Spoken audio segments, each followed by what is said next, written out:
Tobago. Richard's Bake and Shark brings the world's most popular fish sandwich closer to you. Open daily at all our locations.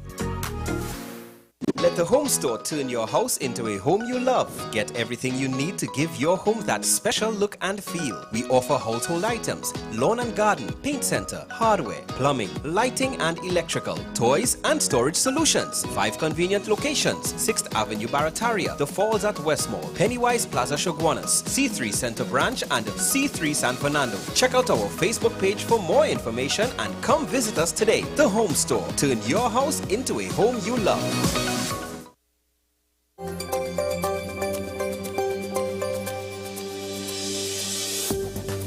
Although Trinidad and Tobago generally has a low occurrence of meningitis, it can lead to devastating complications which can be prevented if diagnosed early. Signs and the symptoms of meningitis, what would that look like? This is not your little, I think the child feeling warm. Not responding to Panadol at all. Not responding to Panadol. The child is lethargic, the child is not drinking, the child is not eating, the child probably is going to be vomiting, the child is going to look very still, maybe breathing heavily, real sick child. What's up, Doc? Every Tuesday and Thursday on WESN, Content Capital.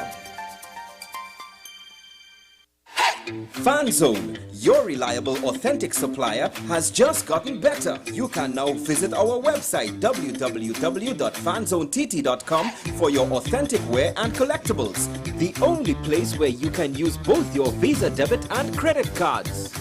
Visit our website fanzonett.com to make your purchase today.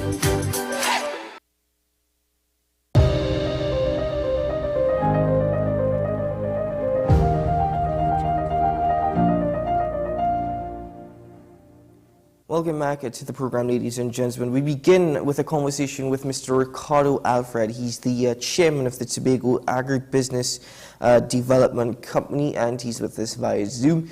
Good morning, Mr. Alfred. A pleasure to have you on the program once more. Yes, good morning to all. Good morning to Trinidad and Tobago. Well, Mr. Alfred, as we begin the conversation, if you can just, as a brief reminder to those who would have seen the program previously, just explain TATCO's responsibilities, its vision, its mission, and perhaps the goals that it hopes to achieve as a company. Right, brilliant. So my name is Ricardo Alfred. I am the chairman of the Tobago Agribusiness Development Company. The aim of this company is to assist farmers and agro-processors and ensuring that they have a very good product that meets all the standards, international standards, and while providing a value-added item that would definitely be able to assist persons in taking their goods from one level to another level. And we also look at the regional market. We are a very diverse company in which we are involved in the fishing industry, in which we own one of the largest long-line vessels, in which we do a lot of fishing. This fish that we catch is something called, the target species is something called yellowfin tuna, in which we export to the international market to definitely earn some very needed foreign exchange that we hold very dearly. We also offer ice, various types of ice, crushed ice, tube ice for the parties and for all different events. We also offer warehouse space. We do a lot of value-added items in terms of the flour, the different pancake mix, and a lot of different things that we do with different the ground provision that we use. And we also offer rental of a food hub space where persons are able to have a space where they could rent to have persons see their different delicacies that they can do, the local food. And it's a quite diverse company, so I think that we are on mark really in terms of doing what we're supposed to do to assist agro-processors and the farmers here on the island. Well, Mr. Alfred, if we were to speak about the raw material, the raw products that goes into food processing, because I am aware that TATCO has one division that is actually focusing a lot specifically on cassava. But if we were to speak about generally the raw material, do Tobagonians have an appetite for their own food that is grown on the island? Well, to answer that question, we are in most well, most people in Trinidad and Tobago do appreciate the Western culture. I would say yes, the traditional Tobagoans are accustomed to the different things like the farine, the cassava mash. What we have introduced now is things like the pancake, where we know that persons do like pancakes. So you can get now sweet potato pancake. You can get waffles done in these different types. You can get the plantain. You can get breadfruit, cassava. You know, so we are definitely doing different things to really attract persons so that they can introduce these things into their palate and get them off the different foreign goods like the wheat. So, you know, there was supposed to be, well, there is a wheat shortage in which we have definitely been able to look at the alternative stuff. So I would say, yes, we are actually doing that. We have things like this smoked fish where persons are accustomed to. So I would say, yes, persons are there, but, you know, it's to get them off of the Western culture, you know, with the different things with the fast food, the different fast food chains, the different nightlife out there. So we are, I would say, you know, we have to find a balance. So the position that TATCO has taken is looking at what is available on the island given global food shortages and developing that, as you said, probably wean locals off of that Western appetite or Western palate. Is it more so critical now, given various events such as global warming? Of course, there are effects following different wars around the world, such as the Russia-Ukrainian conflict that has caused wheat shortages. There is the ban on non-white basmati rice from India that is also causing a bit of a haywire in terms of rice supplies. Is it now where Tobago has no other choice but to be in a position to think critically about what is available to the island and what can be utilized or what can be done with what is available? So what I would share with you is that exactly 1 year ago, September 9th to be exact, we would have introduced a poultry project where we would have encouraged persons about contract farming, meaning that TATCO would have taken the responsibility of providing the chick and the feed through the contracts and give it to persons that we would have met certain requirements and they would be able to mine these chickens. To date, we are able to supply, we are the largest supplier of local chicken on the island right now. We were able to supply, through this whole Cabo Star issue and this whole inter-island issue, we were able to supply Tobagoans with meat, fish and chicken through this whole time. We were even able to provide chicken to a local franchise in terms of fast food outlet by providing them because, you know, they couldn't get the very needed commodity here on the island. So we are quite pleased with that. By providing that, right now I can tell you, TATCO provides a constant, steady market of chicken right here on the island. And chicken is the cheapest form of protein, so persons are able to get that. We also have a sale going on to assist persons really in terms of this tough financial time. So we have sales going on right now, and we do have a lot of things that we are grateful for during this period. So I would say all is not lost. We did do some strategic planning in terms of providing the chicken throughout the year so that we can have a sustainable product. And we are seeing the benefits of that now, especially what happened now with the Cabo Star. It's a very good project, getting persons to understand the importance of providing a sustainable product right here on the island. Tobago consumes an average of 250,000 heads of birds per month. And we are able right now to provide chicken and various meats at a local meat that is right here from Tobago. We currently train some farmers how to slaughter the animals manually. They were trained by our local veterinarians here, how to identify the birds, the sheep and the goat, what to look for in their eyes if the sheep is ready to be slaughtered. And we're also training them right now as we speak, between yesterday and today, how to do the different specialty cuts so that they can have that comfort to the supermarkets, to the groceries, so that they can do these things right here. So all this is all part of the whole strategic plan by getting persons aware of what they can do right here while providing a very good product, maintaining certain standards, and ensure sustainability on the island. Well, that's TADCO's involvement, which is commendable. Yes. But in regards to the private sector's involvement on the island in assessing the rule, what would you describe their impact on the local market? Well, right now, persons have no other choice, really, in terms of where they get certain commodities from. I am a farmer as well. I am also, I also understand the importance of getting a constant market for these things, so that private persons can buy these things. I really believe that now is the time for persons to really understand where Tobago is. And as a private person who is involved also in the maritime sector, we have the CARICOM jetty. I'm not sure if persons are familiar with that. They supply goods from private persons throughout the Caribbean. Now is the time that we need to have a conversation in terms of having Tobago on their route, where you can now have a local supply chain, or if you want to call it a CARICOM supply chain, that will benefit the private sector and also encourage trade throughout the region.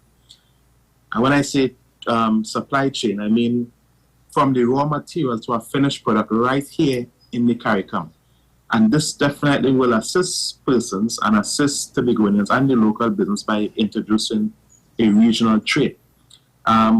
All of the goods going to these islands are not going by trucks or any flatbeds. They are all on pallets. They are all into bulk sizes, and they use the forklifts and all these different ports, and they're able to do some sort of thing. So it is a conversation that I believe that the private sector should be having in terms of introducing this, so that whether we have a ferry bringing stuff to Tobago, we need to start looking at different ways that already exist to help the private sector in terms of trade. So we can have something, a product from right here in Tobago going up to St. Vincent, the stuff off here, we take that product, make it into a value-added item, it goes to another. This is the kind of conversation that we need to start having. And I believe this would definitely alleviate some of the issues and encourage business for the businessmen as well. Well, historically speaking, prior to Hurricane Florence, and this is something that is being constantly raised within the last year, Tobago had the ability not only to produce food for itself, but also for the Trinidad market. Yes, we are one nation, of course, but we define each market. That being said, now, the inter-island woes are obviously causing a situation where Tobago finds itself possibly with shortages for processed food. What is Tobago's position, or rather is Tobago positioning itself to ensure that in the future, the inter-island woes do not affect its food supply or the food chain? Right, so what we are doing at TADCO, I can only speak on behalf of TADCO.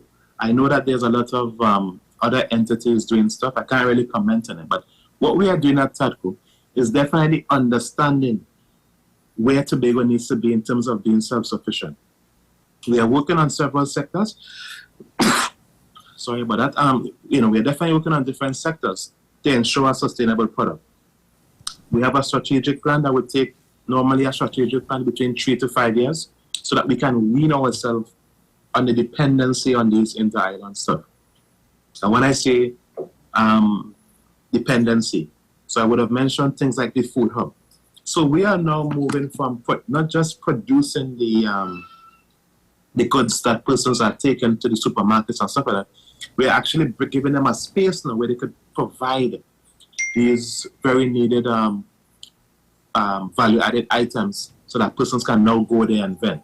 We are looking at the fishing sector more in terms of encouraging persons to move away from the pirogue type fishing, which is not really a sustainable industry through pirogues, and getting them involved in the motherships so that persons can go there longer, catch a larger catch, and then be able to provide a value-added item that can be done right here in Tobago. And for export, we are currently exporting fish right now, and we do on the compound have a lot of fish for sale. So I would say that we are doing what we can do from the TADCO perspective as it relates to the agricultural sector. We are looking at the flour production. All the machines are here.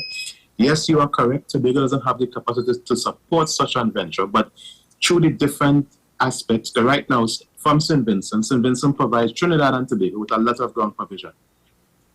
And persons go down on the CARICOM jetty and buy and sell, and that trade happens. So we are now, this is what I spoke about, the need for the collaboration with the with the regional trading needs to take place, where you could have, to back up our raw material here, you can have other items coming from different islands right here in the Caribbean, making a value-added item, making a product, and then be able to have it in your homes or in the groceries and stuff like that. So the aim is a strategic method, but we're just doing sector by sector until we can get there. Well, I very much am aware. The example that you use, St. Vincent and the Grenadines supplying Trinidad and Tobago with a lot of ground provision. Personally, I find that rather absurd given the land space and our agricultural capacity here in TNT, but I suppose that is a conversation for a different time and maybe in a different panel. However, sorry, if I don't know if you'd like to comment on that. I want you to understand, and I am speaking as a maritime professional, from someone who has sailed on ships as an engineer with an unlimited license, to someone who has a master's in port and maritime management. And I'm also a farmer, which I do have livestock and short-term crops. So persons have to understand when people become complacent. Tobago, yes, used to be the food basket. Tobago, yes, used to produce a lot of stuff. But you have to keep in mind that with development comes a lot of changes in our lives. And when I say that, I'm talking about the useful land. The estates that we know used to producing dairy and all these different types of things have now been converted into real estate, into buildings, into roads. With development comes a lot of change in our lives. And Trinidad being solely dependent on oil and gas, and the lack of diversifying the industry and diversifying the economy, we do export natural gas. But what do we really do with the natural gas? Do we have natural gas in the factories? Are we using natural gas through our homes? So at least 80% of that is exported. But we have not really find a way to really diverse that. You have these types of agricultural equipment that can be now converted into alternative fuel. Biofuel, you have this, but we are not really looking at these things. So, so it's a kind of, the agricultural sector requires a lot of work. I can share with you from being with that. When you plant a whole field of tomatoes and then you have a disease come and then you lose all, you have heavy rains, it's not, and then you have a very aging agricultural bracket right here in Trinidad and Tobago, I'm currently building a greenhouse, and because of the benefit of it, but the question must be asked, what are the policies to really push Trinidad and Tobago for agriculture? These other islands are not solely dependent on oil and gas, which probably they don't have. So they have to do what is in their niche market, which is maybe tourism and agriculture. So it's I don't want to paint everybody with the same brush. It does. Circumstances have us where we are. We just need to have the right conversation in terms of getting persons doing what they're supposed to do and have the policies. If you look at Jamaica is making things like peanut. Jamaica is producing seeds. Jamaica is, they are, I don't want to comment on their policy and their laws or what they are doing to try to reduce export, but more can be done from a national level. More can be done from a citizen's level as well, in terms of, because agriculture is plenty. There's a lot of smart ways now of doing agriculture, but it's a mind thing, and it's a very it's everybody has to be on board if we really want to push this agricultural thing in Trinidad and Tobago. I agree with you in regards to development. It's inevitable that with development, there are certain industries, I suppose, that will be neglected. Yes, you're right. Trinidad and Tobago's main export is natural gas and the byproducts of natural gas and oil. However, also, with that being said, there seems to be no progressive planning. You know, there seems to be no planning for other areas as well. It just seems as though that reliance has allowed us to just sleep on other industries that could be levied given the energy crisis, I suppose, that TNT is facing. But before we bid farewell, Mr. Alfred, the Tobago Blue Foods Festival, which has become really something on the calendar of events every year that is heavily marketed, how much of the food that is being marketed at the festival actually comes from Tobago? To be honest, I would say I would honestly say about maybe 72% around there would come from Tobago. Persons make their own wine. I mean, I'm not sure if you've ever been to it, but what we have to do now is find a way to really get persons to move them away from their traditional thinking. And when I say thinking, persons must not see themselves as a farmer. They must see themselves as a business person involved in the agricultural sector and get a business part of it. So what we are doing actually is looking at different wines that persons have, ensuring that they do all the different testing, ensuring that they have the different nutritional benefit, the alcohol content through carrier and all these things, and get their products on the regional market and the domestic market in Trinidad. Last year, when you had a Christmas Joy concert, we would have had a lot of different wines coming down to Trinidad, and persons were interested in the pigeon peas wine. You had a cassava. You had a different type of industry, niche industry, I would say, of indigenous products right here that came from Tobago, that came out of the Blue Food. So it's to find a way to really encourage persons that don't just wait for a festival to have your products. Also try to get your product on the market, but you have to do certain steps to really get them on the market. And so we have assisted a few persons in getting things like labels. You know, person want to know what, you know, if you want to buy a wine, you want to know what's inside it, what's the content, and get them. So we're definitely working on that. The Blue Food, I said it. In terms of what's coming from it, I would say about 72%. Well, Mr. Alfred, thank you very much for that response, and I want to thank you also for your time this morning. A lot that you suggested, certainly I think many of us could agree on. It's now a matter of everything being suggested actually all falling into place, some level of cohesion that allows it to work. But sir, thank you very much for your time this morning and for your responses, and we look forward to future conversations. I thank you very much, and I do wish you all well, and have a blessed day. You too, sir. Mr. Ricardo Alfred, the chairman of the Tobago Agribusiness Development Company, joining me on AM Prime this morning. It is very much a conversation that obviously stems from the situation regarding the MV Carbo Star and food supplies to the island. But prior to that actually happening within the last year, there's been a lot of conversations generally about Trinidad and Tobago's food supply, Tobago's ability to feed itself. Historically, it also supplying food to Trinidad. So basically being the food basket. There's also been conversations coming out of CARICOM, you know, reducing our food import bill, I believe, by 25% by 2025.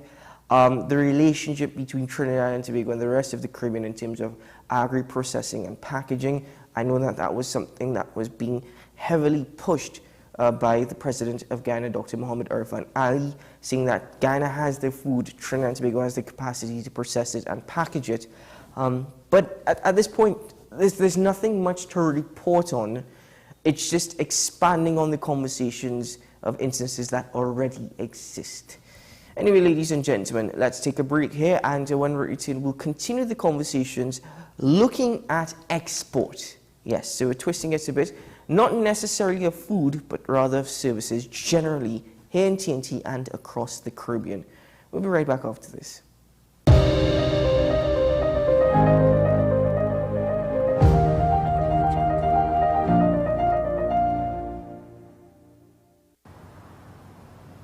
Bill and Ruth fell in love with the Benjamin Moore color Dry Sage, but they tried to match it using another brand's paint. I mean, it's close enough. Almost identical, really.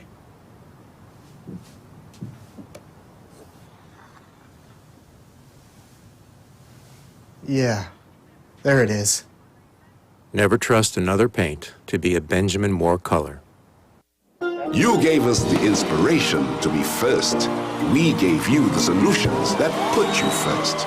You walked with us side by side, and we continue to serve you with pride.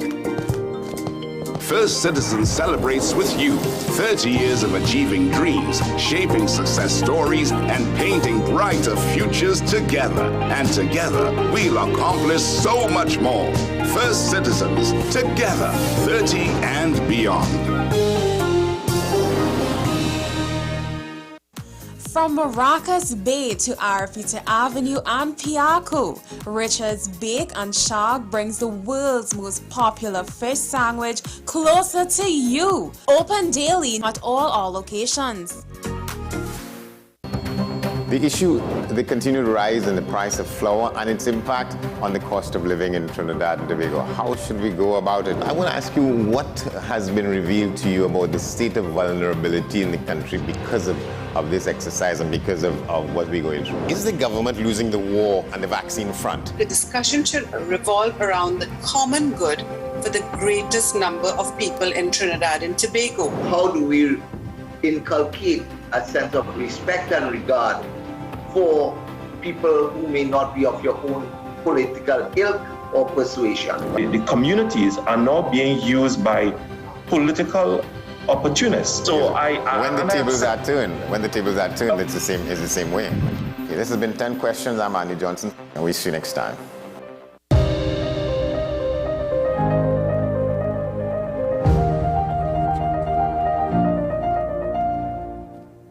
Well, the Trinidad and Tobago Coalition of Service Industries presents the Caribbean Services Exporters Symposium, partnering with the Barbados Coalition of Services Industries, the Latin American Association of Service Exporters, and other regional and international organizations for the event, the two-day event, virtually to be on September 26th and 27th. This morning, I'm joined by the Chief Executive Officer of the TTCSI, Ms. Vashti Gaideen. Hello and welcome to the program. Thank you. Thank you for having me. Good morning. Well, Ms. Gaideen, this particular event, what would you say are the key points or the key target areas in actually hosting this virtual event? Sure. So let me give you the contextual framework. This event did not just happen by chance. TTCSI have been building strategic partnerships across the region and in fact internationally. So this event has been roughly a year in the making, whereby we are working with the most active coalitions of services industries in the region. And it's based on some work that we had started back in 2018, 2019, whereby we went back to our original mandate. I don't know if your viewers know, but coalitions of services industries was established. A decision was taken back in 2004 by the heads of CARICOM to establish CSIs regionally. And we were established simply to be that singular entity to negotiate on behalf of service providers and firms in the region, since the region was preparing to negotiate the economic partnership agreement with the EU. So our original mandate has been to build a community of services exporters throughout the region. So this summarizes all the work that we have been doing roughly for the last 5 years, whereby the pandemic has hit. We are going to focus on AI, what different factors are impacting services exporters, what areas should they get into, and more importantly, it's to create a community of services exporters so that people share their ideas, share their experiences, and learn from each other. Ms. Gaideen, I took a look at the theme, reimagining the Caribbean, positioning for the future driven by knowledge services growth. Why is it that we're in a position to reimagine the Caribbean? Is this stemming out of globalization and the impact of on business from COVID-19, for example? Or is it because the previous formulas did not necessarily work? It's the former. We have decided to focus I always tell people that the pandemic has been a blessing in disguise for the services sector, because through the pandemic, firms that didn't see themselves as an exporter, because it's an area whereby services firms, when I speak to them about exporting, they do not identify as an exporter simply because they feel that you need to produce, manufacture a product in order to be an exporter. And it was through the pandemic that they realized that here's what, we can use the technologies and we can actually sell our services online without actually crossing a border. So hence the reason why the emphasis is on reimagining the Caribbean, because the Caribbean collectively, and here where we are looking at regional integration as well, whereby we can leverage firms from Jamaica, Barbados to work with Trinidadian firms, and they can produce something of high quality that can be made in the Caribbean without actually crossing a border. Well, you see, I'm glad that you touched on that point in regard to regional integration. How important is that? Because I know you said that this is also part of a CARICOM mandate. But in regards to that relationship, let's say with the Barbados sector, the Barbados Coalition of Services Industries, that relationship, how important is that strategically for the Caribbean as a whole, even in regards to networking? That is an excellent question. It is very important for us because we are a small space and there are economies of scale that cannot be had locally, that when we leverage our regional strategic alliances, we can take on the world. And I will use the examples of the animation, the cultural and creative industries that is already happening in this space. So we are utilizing the experience from that particular sector to build on other sectors. And that's, for instance, the professional services. So we did not come up with these sectors by This was research that was conducted back in 2019 and again in 2022 to determine the sectors, the subsectors within services that has demonstrated the highest potential for exports. So these are the sectors that we are concentrating on. Now, a lot has been focused on public-private partnerships. Is that also now, that particular element also indeed plays a key role in the transformation or the Caribbean transforming its business sectors and export capabilities? Correct. That's exactly the intention. And these things would not happen in a vacuum. So what we are doing here, and more importantly, why is this online? This is not online just by chance, because we are trying to build into firms that this is the new norm, because people keep on saying, let's have an in-person event. And it has been difficult for us to get people to come to Trinidad and Tobago because of air connectivity issues. But also, the hybrid model is here to stay. So more importantly, there is going to be a trade show aspect of this symposium, whereby these virtual, you have the opportunity to display and showcase your services virtually. And this is a different area of how you market and sell something that is intangible. Well, Ms. Guiding, let's break it down into both days, the 26th and the 27th. What are the key events to take place on day one of the symposium? So day one, we start off, because we have divided the 2 days into tracks. So the tracks are concentrated on the high level topics, and then we have fireside chats whereby we share, the entrepreneurs share their experiences, and then we have networking events. So the first track, we're looking at the global state of play, because if you are addressing how you build up the Caribbean services industries, we need to understand what is happening globally and regionally. So we have Jaime Granados from the IDB, who will set the stage for us. And then we have a guest speaker. We are not going to reveal that speaker until next week. And then we get into a president's roundtable. And these are the presidents of the CSIs regionally who will tackle the issue head on to find out some solutions, and then the CEO of the Barbados Coalition and myself will map out the way forward.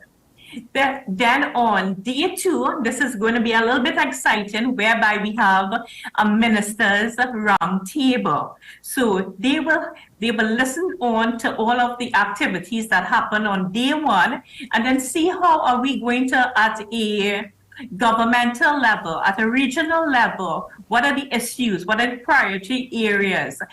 Look at the ecosystem that must be put in place at a CARICOM level to support services exporters. And that roundtable will be led by Minister Sandra Husband out of Barbados. And then we close off. I don't know if you all do not know who the dancehall CEO is. Please Google him. Zachary Hardin. He's very inspirational. And we close off day 2 with Zachary Hardin. Going back to day 1 just for a moment, I'm reading here that there's also going to be focus on artificial intelligence, its role that it's playing on business, but particularly in the Caribbean. You mentioned something here in terms of not necessarily being up to speed technologically.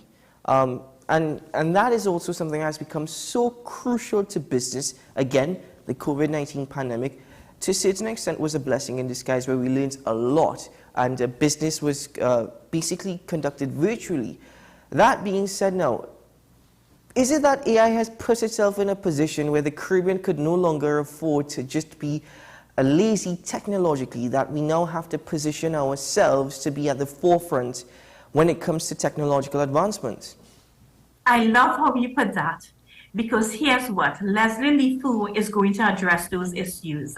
Because what we sense, and again I have to say, every track that we have organized and how this is structured is based on our engagement with firms. And there are 2 groups of people. There are firms who are very fearful of AI. And there are those who are already using the technologies to their advantage, and whereby we are seeing them enhancing their productivity with the use of AI tools. So Leslie is not going to treat this as an academic exercise. He's going to speak because he's a practitioner. He is going to talk about his experience and how he has utilized, how he has scaled up in terms of how his employees have been using AI. And then it's going to be a very interactive session. Break it down by subsector. How does AI relate to the cultural and creative industries, professional services, how it is going to impact the accounting industry, and using also best practice and examples from not just Trinidad and Tobago, but regional. And also on day 2, again, you mentioned Zachary Harding. So there's also a lot of focus on entrepreneurs, MMEs, SMEs, and in that regard as well. Is it now that they have now put themselves in a position where they too can no longer be ignored? Correct.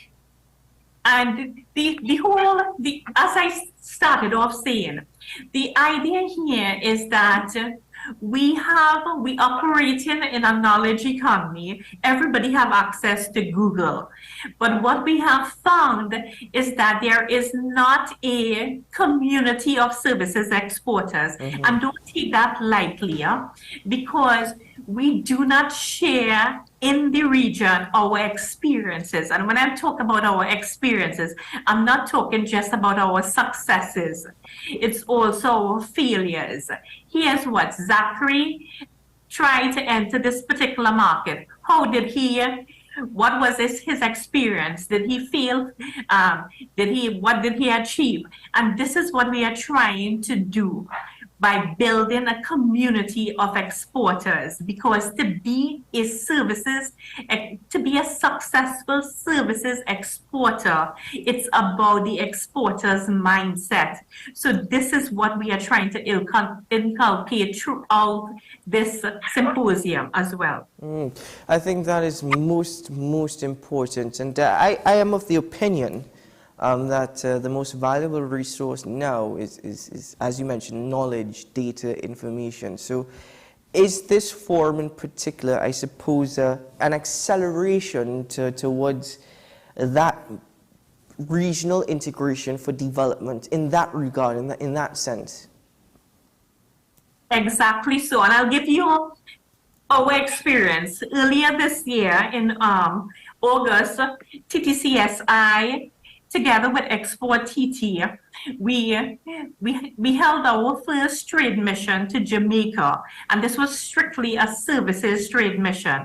And these were firms that had successfully completed the Gateway to Trade Export Accelerator program. And it was 10 firms that we took to Jamaica, and the coordinators on the Export TT side. And these are people who have been doing trade missions for roughly 10 years. And what they said to me was eye-opening, because they said, Vashti, you know, the experience that we have had here with these services firms was very positive. There was no aggression. And when we sat down and we did a postmortem, we figured out, you know what? It's probably because these were services firms that Jamaican firms did not feel threatened as how they would feel with manufacturing. So already there are synergies that is happening and alliances that are happening across the board regionally with respect to services. So what we are doing here is that we need to scale up, and we need to ensure that we provide these firms with whatever is necessary for them to go global. Ms. Gaideen, following this event, what would TTCSI be hoping to see coming from this event that would say it was a success, and that such symposiums are critical and crucial for continuous development and perhaps strategic developments as well? Okay, so I am a firm believer that I do not have wish lists with 10 or 15 items. So there are 3 things that we are hoping to achieve. One, we need to put services at the forefront regionally. Secondly, to get buy-in from private sector, government, to build this ecosystem that we are talking about to support services exporters, because no one institution or no one body could do it on their own.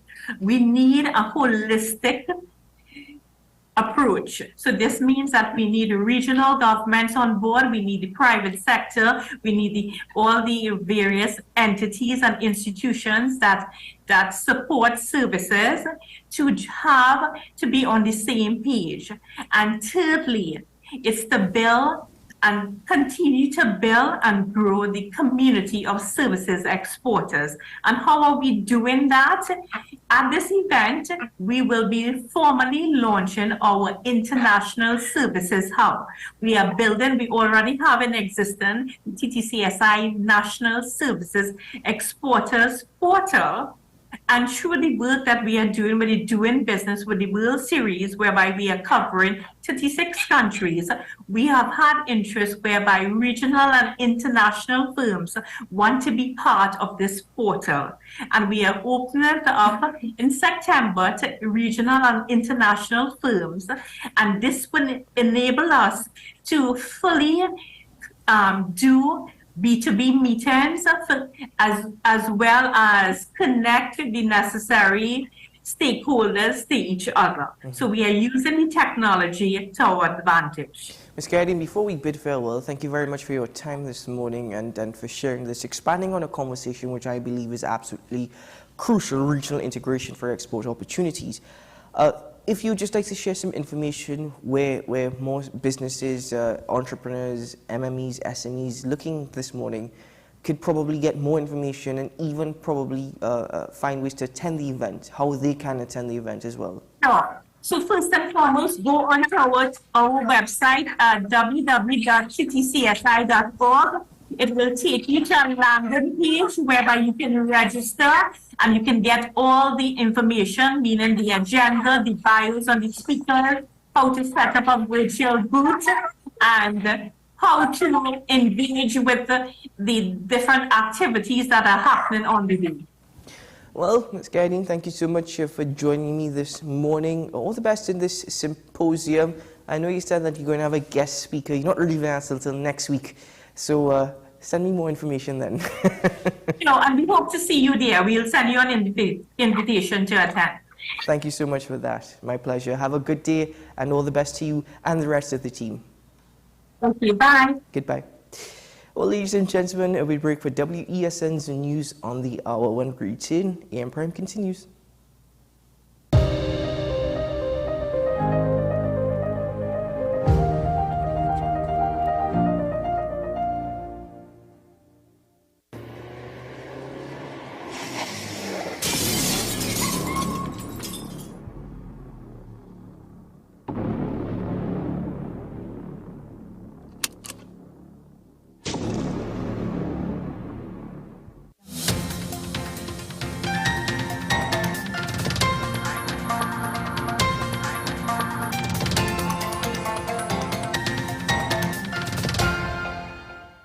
Here is the WESN News on the Hour. I'm Sira Ali. Thanks for joining us. Here are the headlines. Tragic death of 5-year-old Shaquille Williams now being treated as a homicide.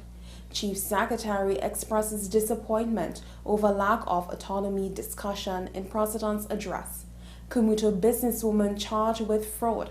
And internationally, France orders iPhone 12 sales halt over electromagnetic radiation concerns. Now for the details. The authorities have escalated their investigation into the tragic death of 5-year-old Shaquille Williams, now treating it as a homicide.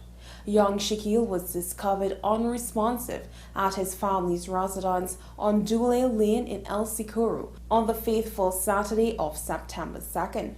Rushed to the Eric Williams Medical Sciences Complex, his condition deteriorated rapidly, leading to his unfortunate demise. Disturbingly, medical professionals noted what they suspected to be signs of violence inflicted upon the child, prompting them to involve the law enforcement. A post-mortem examination conducted sometime between Friday and Tuesday has conclusively determined that Shaquille's cause of death was blunt force trauma. As a result, the case has been transferred to the Homicide Bureau of Investigations, intensifying efforts to uncover the circumstances surrounding this heartbreaking incident. Calls for autonomy in Tobago have gained momentum, with discussions reaching a higher intensity. Chief Secretary Farley Augustine voiced his disappointment that President Christine Kangaloo did not touch upon the issue of Tobago's autonomy in her inaugural address to both the lower and upper houses of Parliament on Monday.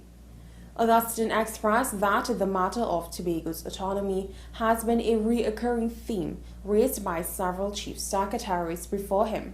He expressed hope that the government will take tangible steps, such as introducing legislation to address this long-standing request. A commuter woman was remanded into custody when she appeared before an Arima magistrate court on Wednesday, charged with fraudulent conversion in the sum of $100,000.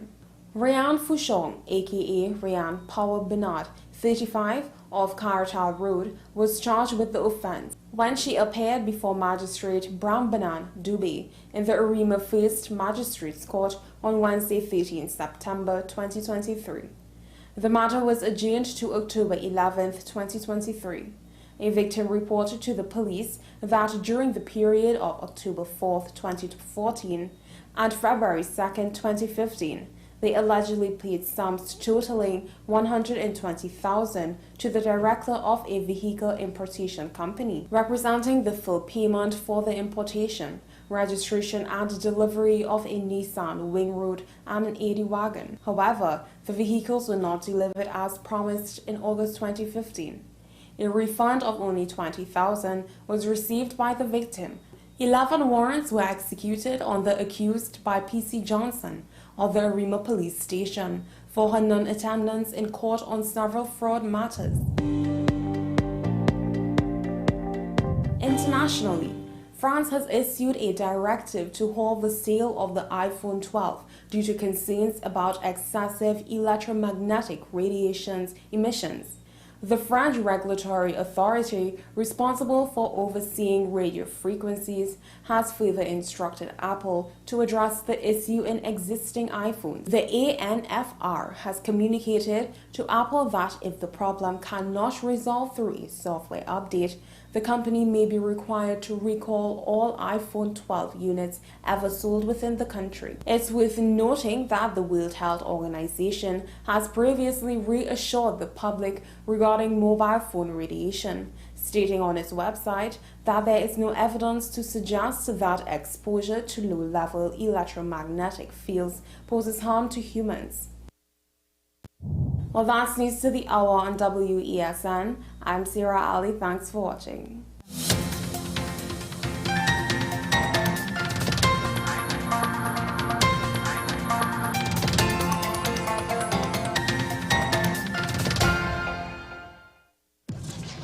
We exposed 5 strangers to KFC's delicious chicken to see if any time could be KFC time. And at the first bite, the party began. We repeated the experiment during the day, during business hours, on weekends, with sunshine, with rain, and it's confirmed. KFC's flavor makes anytime KFC time. KFC, it's finger licking good.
Welcome back to AM Prime, ladies and gentlemen, as we get now into a conversation surrounding the politics of Trinidad and Tobago.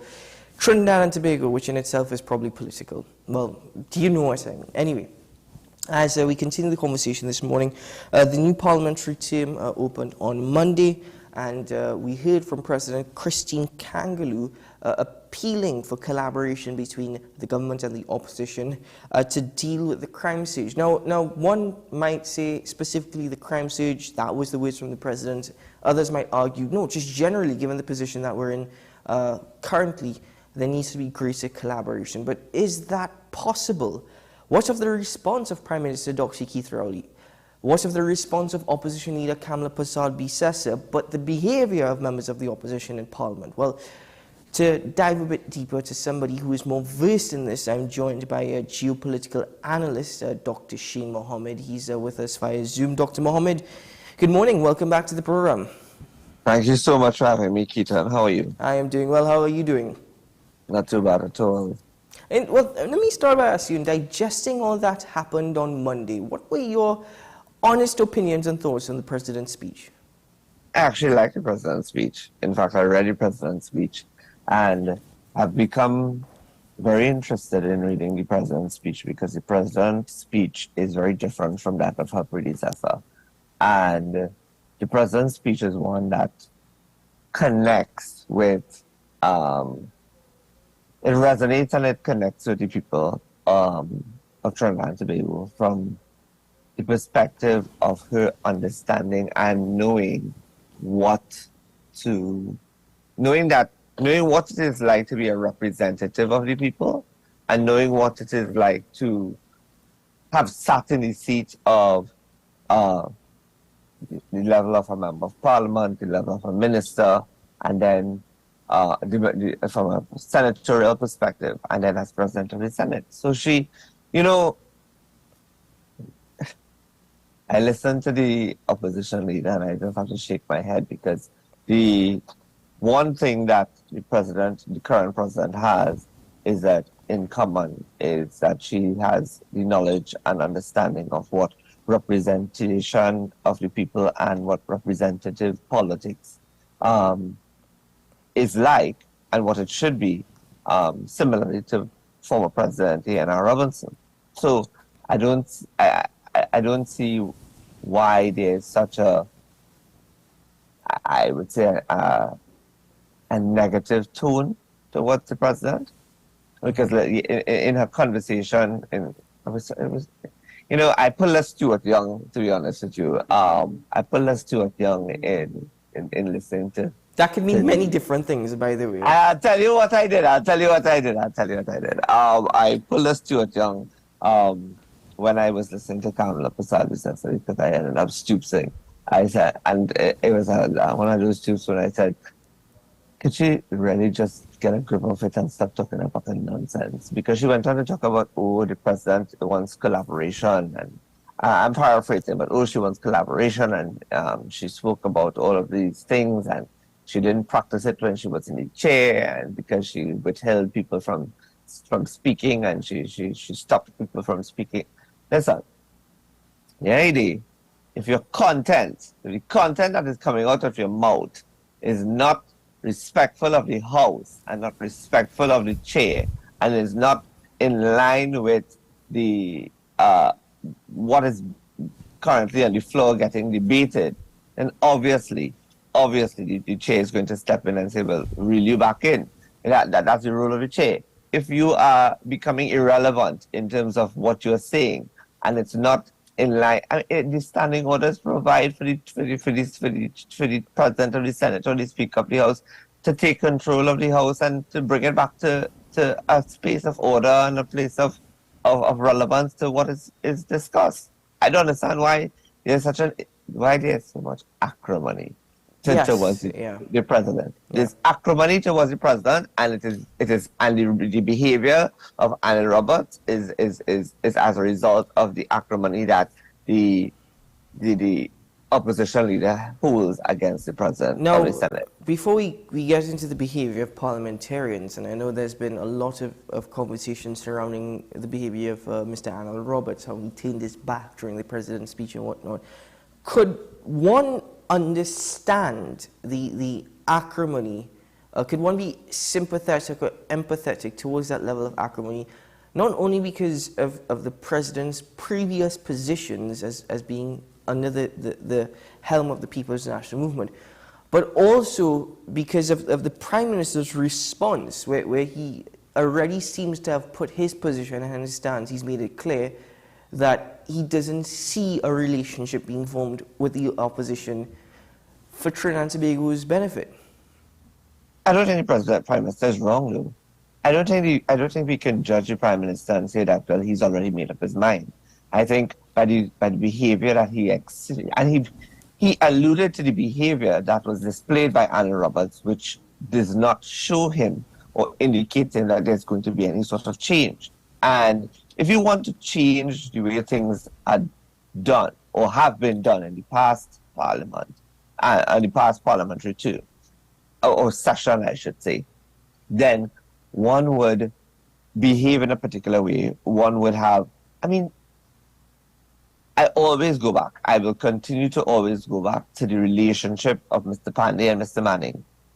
Mr. Pandey, his infamous words were that while we were political enemies, we were friends otherwise, and we were colleagues otherwise. And therefore, while we may not have agreed on everything, and we would have had very frank and, in some instances, heated arguments and discussions and debates across the parliamentary floor, we still had respect for each other because they were old schoolmates, and they were old boys of Presentation College, and that in itself gave them a certain level of camaraderie that the country needs. And I mean, you think in terms of the American system, look at what Kevin McCarthy was able to do with regard to in his capacity as Speaker of the House. He's still able to have a conversation and still able to have dialogue with the Democrats. In fact, he gave Hakeem Jeffries a standing ovation when he became House Minority Leader. When Prime Minister Modi went to address the American Congress, and he made reference to Kamala Harris as being one of the proud daughters of India, Kevin McCarthy got up and gave her a standing ovation for on that comment. So there's a certain level of, we can be proud of who we are, we can be very passionate in our discourse, we can be very passionate about the positions we hold, nobody says anything about that's a wrong thing. It's that our attitudes cannot be so disrespectful to each other, because then we are failing to understand the very purpose for which people are sitting in the building behind me. Mm-hmm. Do you think it is possible to reach some sort of bipartisan relationship, or is it beyond just that? Is there a need for more than just the opposition and the government to be working within the House? I think at this point in time, I think if you look at Mrs. Prasad's recessive, I wouldn't say behavior, but maybe her approach. I almost had a heart attack the other day. I didn't expect. I saw a picture I never thought I would have seen ever in this life. Was when when the picture was taken of her holding Mr. Pandey's hand. She was holding his hand somewhere here, and he was actually like this, looking down at her like this. Because obviously in that part of the chamber, there's stairs. So she was on the lower part of the stairs, he was on the higher level of the chair. But I have been in scenarios where Michaela Pandey is within 2-3 feet of Kamala Prasad Visesa, and she's completely ignored her. And I've said to Michaela, I was like, you'll walk up to the woman and say hello and see what happens now. And what's the most she could do? Walk away or be disrespectful in public to you? But no, instead, she went to Mr. Pandey, and it was a picture it's a classic picture, and it's one for the books, because it was one that I never thought we would have probably seen in this lifetime. So I would go a step further to say that Mrs. Prasad Visesa seems prepared to do, according to Machiavelli, anything possible, or by attain power by all means. If it means, therefore, that she needs to, appear to be magnanimous, or appear to be willing to speak to everyone, or appear to be kind-hearted, or it could even be that with the age of wisdom, she has a different perspective. Who knows? Nobody knows what she's thinking. We can just assume by her actions. With regard to that whole coming back to collaboration, I think Mrs. Prasad Visesa is mature. She's a seasoned politician now. She has had many decades of experience in and out of parliament, in and out of government.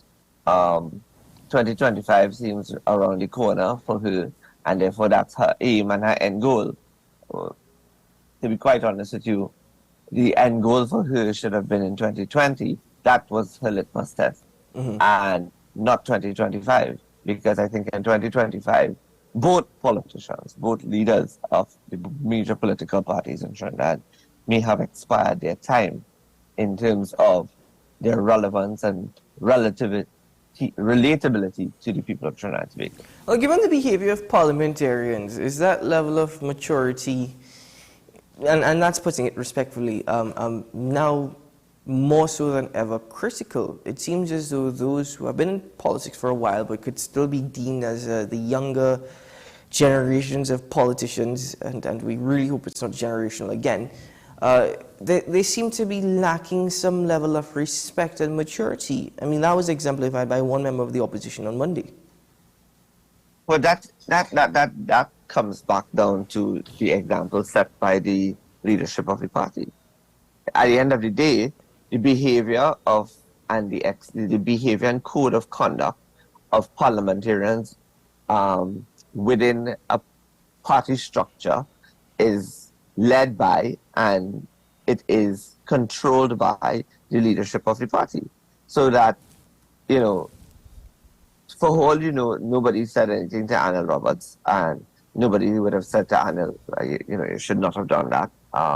If it was Mr. Pandey, he would have probably taken him to task, because at the end of the day, Mr. Pandey recognizes and understands that, you know what people don't understand? You cannot like, nobody asks you to like the individual, you know. You don't have to like the individual. And this is something I'm repeating myself here, but I'm saying it again. You don't have to like the individual. What you are required to do is have respect for the office, and not only the office of president, but office of the parliament. You are supposed to have respect for the fact that the house that we are sitting, and I'm repeating myself again, the house that sits behind me has been bruised, abused, battered, and restored. And the history that has gone behind the abuse, battered, and restoration of the house carries with it a certain level of respect that is required. So if you don't have respect for yourself, or you don't have respect for, or you don't like the person that is sitting in the office of the president, and you don't like the person who is sitting in the office of the speaker, the office of the speaker, or sitting in the chair of the speaker. But you still have to have respect for the chamber in which you're sitting in, and the chair in which you are sitting in as a member of parliament.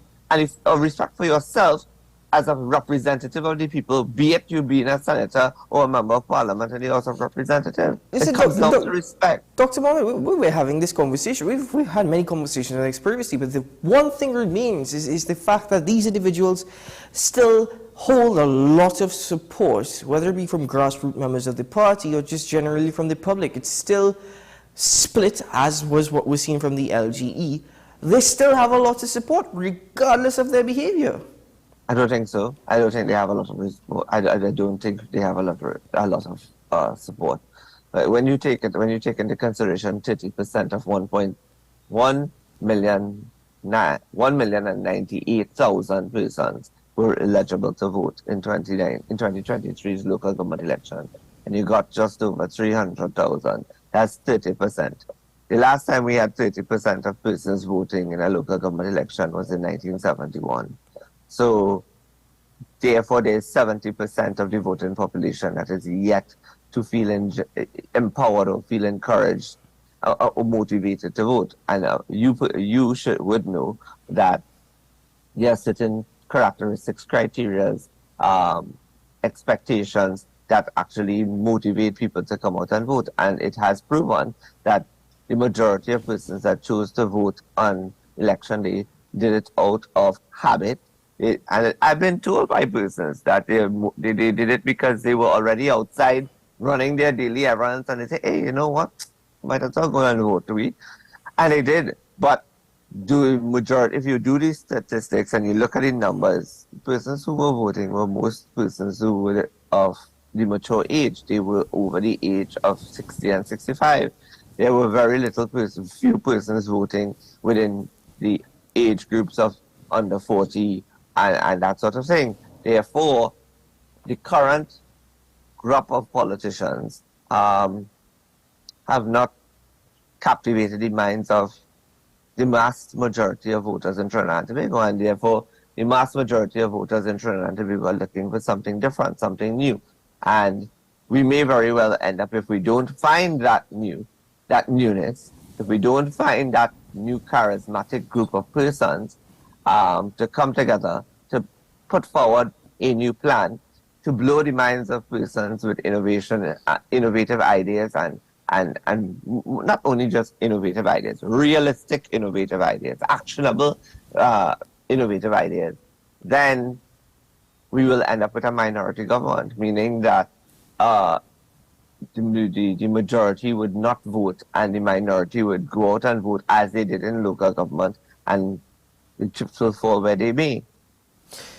Dr. Mohammed, are we the... Sorry, go on. I am not too sure that Trinidad and Tobago is prepared for Prime Minister Kamala Persad-Bissessar again. I know, are they prepared for a Prime Minister, Dr. Keith Rowley, or an anointed successor of the PLM? So, you know, the onus, therefore, is on people to pick up the mantle and do something different and start having the conversation that we need change. Why do we need change?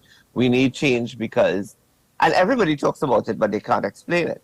We need change in the way we do our business with the government in terms of the current structure and the current operations of the public sector and public service. We need change with regard to the whole appointment system to commissions like the Public Service Commission, Police Service Commission, etc.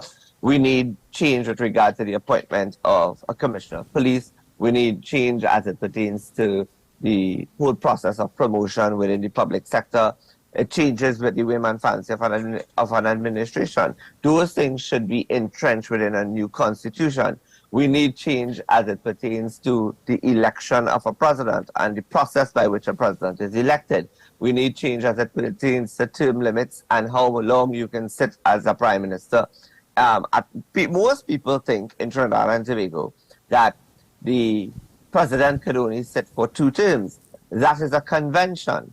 That is a convention that has been taken from the from the United States, and it is not part of the Constitution. If you were to read the Constitution, the president can sit in the office of president for their life, depending on whether the administrations change and the administration changes, and a president finds favor with that administration. We've seen that with 2 former presidents, actually with more than 2 former presidents. We've seen that with Sir Ellis Clark. We've seen that with His Excellency Nur Hassan Ali. We've seen that with His Excellency N.R. Robinson, where they've been able to traverse administrations. So most people think that the president automatically can serve up to 2 terms. That's not true. They can go beyond 2. They can stay there for as long as the government requires them to stay in terms of terms. So we have not had a scenario where a president has sat for 3 terms, but that's not impossible because it's in the Constitution. So there's a lot of things that need to change in terms of how we do business, in terms of how do we move Trinidad and Tobago forward, in terms of the operations of the government. And I talk about the government from the perspective of all arms of the government. There needs to be a certain level of constitutional change. Constitutional change is a taboo word among people because the minute they hear constitutional change, they start to get frightened and behave and become and start to think that, oh, we're going to move the country towards a dictatorship or an authoritarian system. But that's not true. If you have proper conversations and effective communication with the population, then they're going to understand that this is in their best benefit. What do you think? We should just be sitting down and having to go and line up in the BRR office or in the death certificate office or in the legal affairs office, I should say, in the Registrar General's office for hours upon hours and hours and just be waiting by phone number to call for your number to call on a chit system, or you go on the system not working and break down. It's done.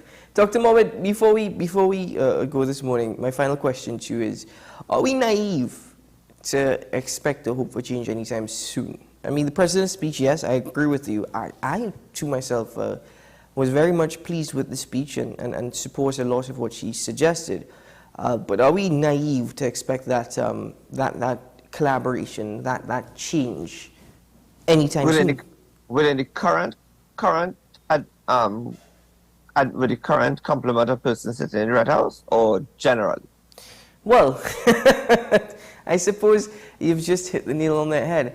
I would like to say generally, but that's also up to those who are sitting in the Red House. No, that's not, generally, it's not up to the people who are sitting in the Red House. Generally, it is up to us, the citizens of Trinidad and Tobago, whether we want to continue spinning top in mud, whether we want to continue talking about change and not doing what is necessary to effect change, and whether we're going to just sit and complain. They say when you want change and when you expect that when you have that expectation, or when you see the need, or when you see the value in change, and you do nothing to effect that change, then you're also part of the problem. And therefore, the onus is on us, the people of Trinidad, to to stop letting everyone say, well, we're a 9-day wonder. After 9 days, we're going to get fed up and we're going to say whatever and go back to life as normal. Until we start making the change within our culture and within how we look at things and approach things, and start becoming a little more passionate, not aggressive, but more passionate towards the needs of what the society requires, then we are not naive towards that change. We have to effect the change. When it comes to the people who are sitting in the current complement of persons who are sitting in the parliament, I think we are spent. I don't think we're naive. I think we're spent. I think we're frustrated. I think we're fed up. I think most persons are saying they're just there because they can collect a salary. There is the expectation that good sense will prevail. There is the expectation that there should be some level of dialogue and conversation, and it's up to the people in the house to listen. I was listening to not a favorite person of mine either, but I was listening to an interview done by Senator Jayanti Lakshmi-Dayal, who is rumored to be positioning herself to be the next leader of the UNC. We'll see how that goes. But she herself was saying that the opposition is not opposed to collaboration, and that she cannot say that there is not going to be collaboration. But she went back and reverted to, well, in the past, we have proposed amendments and we've made recommendations to bills and whatnot, and it has not been considered and we've been given no explanation. I'll give you a simple example. When the choice for president came up, was Mrs. Prasad Bisesa and a contingent of the opposition not invited by the Prime Minister to come to the office of the Prime Minister with a name to discuss the possibility of collaborating on a name and agreeing on a name that they can collectively and unanimously put forward for president? The answer is yes. Did Mrs. Prasad Bisesa take the offer? Yes. Did she go to the meeting? Yes. Did she present a name? No. Why? That is sinister. That is cynicism.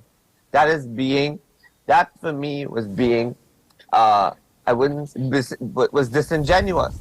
You went there to discuss names. Then if you went there to discuss names, you should have at least had 3 names in your pocket to carry to the Prime Minister and say, well, if not this person, how about this person? And this person, if not this person, then this person. Until you could have, reasoned with him to find a common ground with regard to a name. And I am almost positively sure she didn't go with the name Basil Pandey. And quite frankly, that should have been one of the numbers.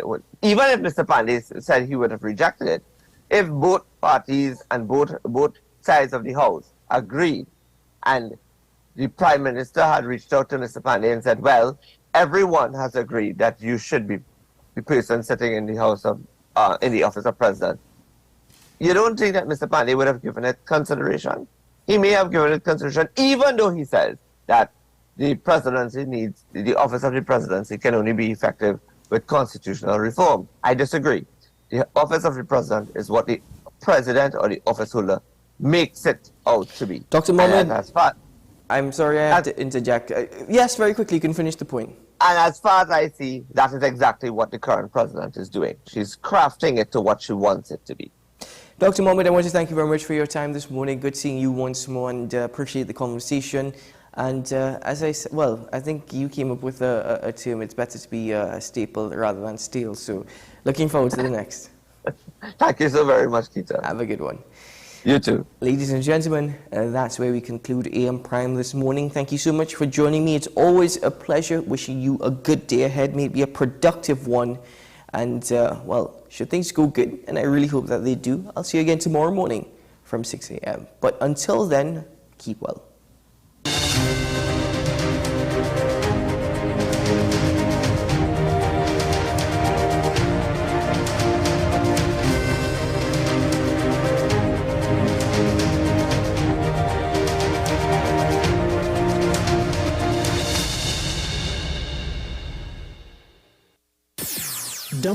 WESN